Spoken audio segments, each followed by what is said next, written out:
ये आप लोगों ने मीटिंग तय की थी जिसमें बताया ये गया था कि कल यहाँ के ऊपर कुछ लोग आए थे जिनके बारे में अभी तक ये नहीं पता चला वो लोग अज्ञात है कि वो लोग जो आए थे सर, तो वो लोग कहाँ से आए थे। औज़ुबिल्लाहिमिनश्शैतानिर्रजीम बिस्मिल्लाहिर्रहमानिर्रहीम। कल से हम लोगों को बड़ी तशवीश है कि यहाँ मालूम है कि कुछ अफसरान यहाँ आए थे मदरसा सुल्तानुल मदारिस में और यहाँ पर उन्होंने कुछ मुआयना किया था। तो कल अफसरान कुछ हजरात यहाँ पर आए थे, अफसर हजरात, हमें ख़बर मिली और उन्होंने कुछ मुआयना भी यहाँ किया। तो मैं इसीलिए हमने एक उलमा की मीटिंग यहाँ पर रखी, जिसमें यहाँ पर अच्छी खासी तादाद में लखनऊ के उलमा जो है यहाँ पर मौजूद हैं। और यहाँ आकर मालूम हुआ कि जिस वक्त वो अफसरान आए थे तो यहाँ सिर्फ दो लोग मौजूद थे। एक यहाँ के प्रिंसिपल साहब, फिर जो जनाब अत्थर साहब हैं वो यहाँ पर इधर तशरीफ़ फरमा है, और दूसरे यहाँ के बहुत सीनियर उस्ताद जनाब गज़फ़र साहब जो इधर तशरीफ़ फरमा हैं। इन्हीं दोनों से उनकी मुलाकात हुई और इन लोगों ने उनसे दरियाज़त किया कि आप काहे के लिए आए हैं और क्या मुआयना कर रहे हैं। तो इन हज़रात का बयान ये है कि उन्होंने कहा कि हम फाइनेंस डिपार्टमेंट से हैं और फाइनेंस एडीएम फाइनेंस, और उन्होंने कहा साहब ने कि हम एडीएम फाइनेंस है। तो उसके बाद और दूसरे दो चार लोग भी साथ थे, उन्होंने कुछ नहीं बताया कि वो किस तरफ से हैं। फिर एक साहब ने बताया कि वो एडीएम फाइनेंस डिपार्टमेंट के हैं। तो उसके बाद फिर इन्होंने कहा कि आइए भी बैठ जाइए, थोड़ा सा गुफ्तगू हो जाए, कुछ चाय पानी कुछ। तो उन्होंने नहीं हम जल्दी में हैं, हम जा रहे हैं। तो वो लोग चले गए। अब तशवीश पूरे हिंदुस्तान में नहीं बल्कि पूरी दुनिया में पैदा हो गई कि आखिर वो थे कौन, उनके आने का मकसद क्या था।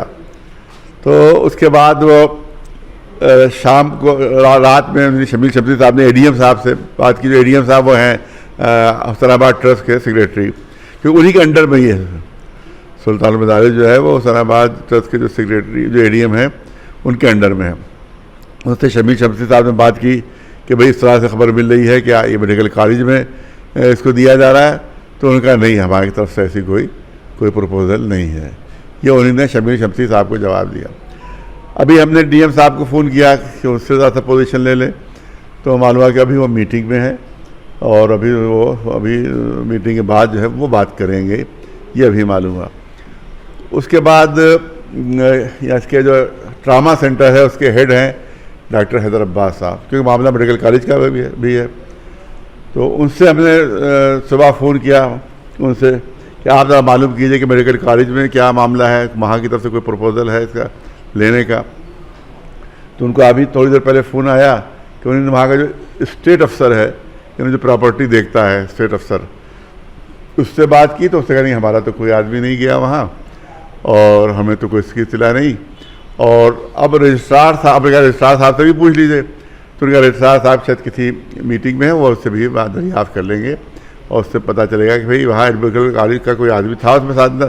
क्योंकि यहाँ पर कई मौलवियों ने अपने बयान में कहा कि मेडिकल कॉलेज के भी लोग थे और नुज़ूल के भी थे, जबकि सिर्फ दो ही गवाह हैं। अत्थर साहब हैं यहाँ जो बैठे हैं तशरीफ़ फरमा, जो प्रिंसिपल हैं, और जो सीनियर हैं गज़फ़र साहब, यही दो गवाह हैं। यही बता पाएंगे कि उस दिन कौन कौन थे।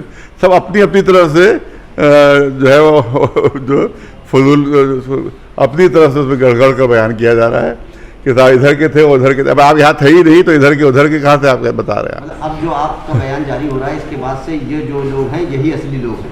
हाँ, यही दो आदमी बस थे उस वक्त जो यहाँ पर मौजूद थे। हमारे अत्थर साहब जो प्रिंसिपल हैं यहाँ सुल्तानुल के, और सीनियर हमारे यहाँ के जो पढ़ाने वाले हैं उस्ताद जनाब गज़फ़र साहब, सिर्फ दो ही लोग थे यहाँ पर उस वक्त जिससे उनसे बातचीत हुई।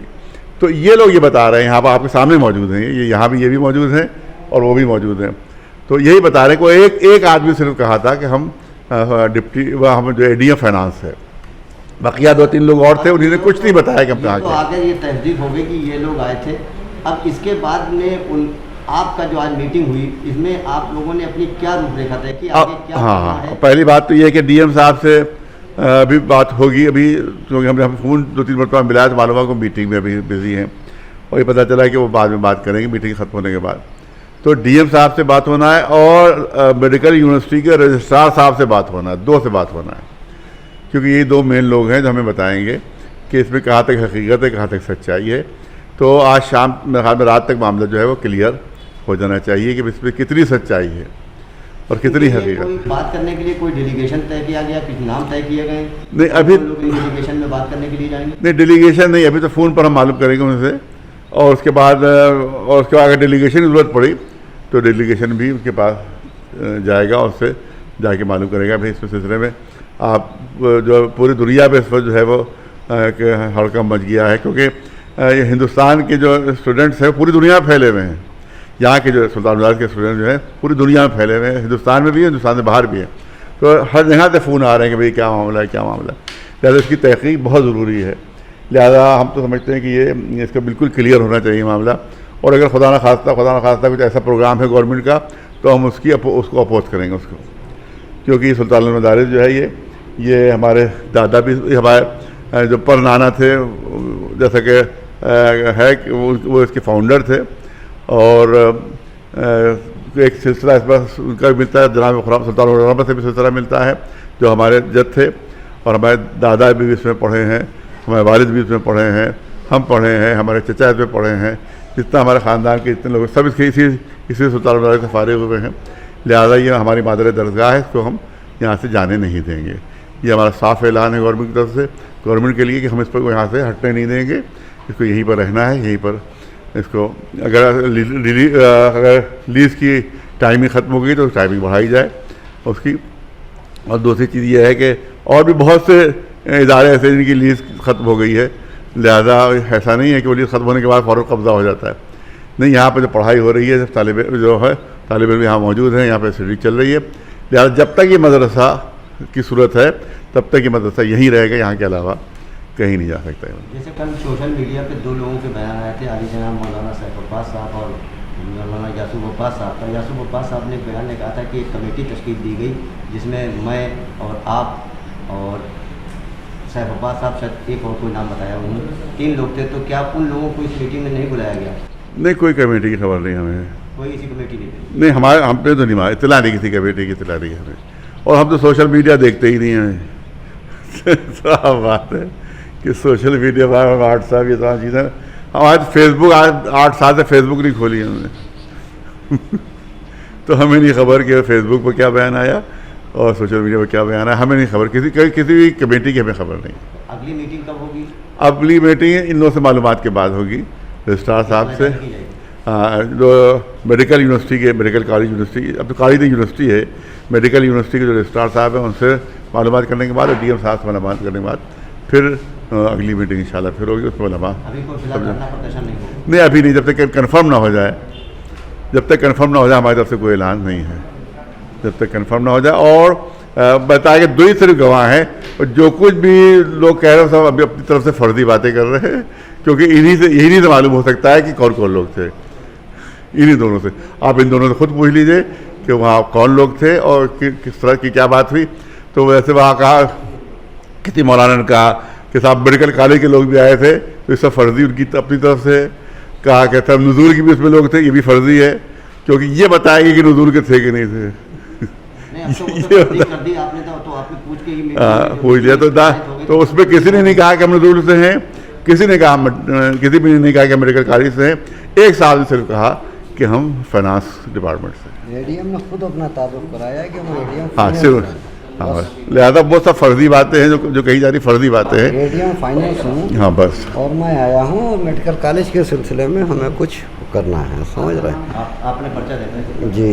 मैं यहाँ पर, मेरा नाम है सैयद अतहर अब्बास रिजवी, यहाँ के प्रिंसिपल हैं। मैं यहाँ का ऑफिशिएटिंग प्रिंसिपल भी हूँ, मेंबर ऑफ मैनेजमेंट कमेटी भी हूँ इस मदरसे का, समझ रहे हैं। जो कमेटी है उसमें भी मेंबर हैं। जो डीएम साहब ने कमेटी बनाई है उसका मैं मेंबर भी हूँ, ऑफिशिएटिंग प्रिंसिपल भी हूँ और सीनियर टीचर भी हूँ। तो इस समय हमारे सामने बात ये आई कि हम और हमारे बाद मौलाना गजनफर नवाज़ साहब जो सीनियर टीचर हैं, दोनों आदमी यहाँ पर खड़े थे। पहले तो आकर के उन्होंने दोनों तरफ सर्वे किया, सर्वे करने के बाद हम लोगों के पास आए, और आने के बाद उन्होंने ये कहा कि मैं एडीएम फाइनेंस हूँ। उनसे सवाल किया गया कि भाई आप कैसे आना हुआ, तो बोले मेडिकल कॉलेज के उससे मैं आया हूँ। तो हमने कहा भाई बैठिए चाय वाय पी लीजिए। बोले कि नहीं चाय पीने का टाइम नहीं है, मैं चलूँगा जल्दी में। वो चले गए बस। बाकी उनके साथ 2-1 लोग थे, अब कौन थे ना उन्होंने अपना खुद तारुफ कराया ना एडीएम साहब ने तारुफ कराया ये कौन है। बाकी जो बातें हैं वो सब निराधार हैं, उसमें उसका कोई आधार नहीं है, कोई बेस नहीं है। और हम यही चाहते हैं कि अदारा यहाँ पर है और यहाँ पर सुरक्षित रहे और धार्मिक शिक्षा होती रहे, ताकि हमारे देश विदेश से आने वाले और अन्य जनपदों से आने वाले लोगों को यहाँ पर बड़ी सहूलत, बड़ी आसानियाँ होती हैं। अगर दूसरे स्थान पर चले जाते हैं तो काफ़ी दूर हो जाएगा। और यहाँ पर सामने मेडिकल कॉलेज भी है, अगर हमको चिकित्सा सुविधा, अन्य सुविधाएं भी यहाँ पर अच्छी तरह से मिल रही हैं। दूर जाने पर उन सुविधाओं से यहाँ के छात्र, यहाँ के स्टाफ और दीगर अफराद उससे वंचित हो जाएंगे। लिहाजा हम माननीय मुख्यमंत्री जी से ये अनुरोध करेंगे इस संस्था को यथास्थिति बनाए रखा जाए और जिस तरह से देश विदेश और अन्य जनपदों में यहाँ के छात्र शिक्षा दीक्षा देते रहे और टीचर्स देते रहे, उस तरह से ये संस्था का मान सम्मान बना रहे और हमेशा के लिए अपनी जगह पर ये स्थिर रहे। आपने कह दिया, हम लोग उसकी तारीफ करते हैं कि यहीं रहना चाहिए मदरसा। हमारे यहाँ पर इतने वर्षों से है, हमारे सब तमाम बुज़ुर्ग यहीं पढ़े हैं, हमारे बुज़ुर्ग, और हमारे बुज़ुर्गों का कायम किया हुआ है। लिहाजा इसको अपनी जगह से बिल्कुल हम यहाँ से हटने नहीं देंगे इसको।